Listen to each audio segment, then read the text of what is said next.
涂达中原本在台北当土木工程师，10年前因为想念家乡，决定脱下白衬衫，回到苗栗公馆老家，接下父亲经营了37年的客家餐馆。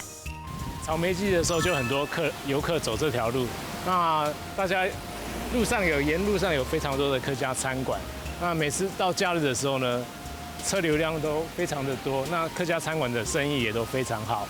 那客家话的生意很好，叫做生理东后，生理东后。只是涂达中虽然吃客家菜长大，自己却完全不懂客家料理。直到接下餐厅后，他才开始从头学起。先炸后炒的客家板条吃起来很 Q 弹，是店里的招牌。他把油量做调整。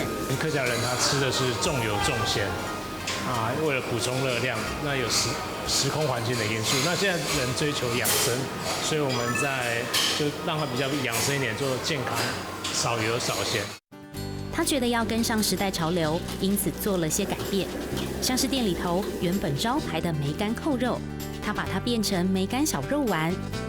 只是涂达中难免跟父亲还是有意见不合的时候，像是这道姜丝炒粉肠，就让涂达中困扰很久。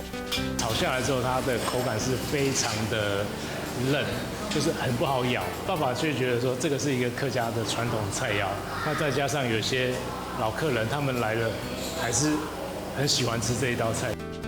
后来还是熬不过老客人和父亲的坚持，把这道炒粉肠留了下来。他说，希望透过美食，让更多人爱上客家文化。上课喽！生理同學，生理同學，生理同學。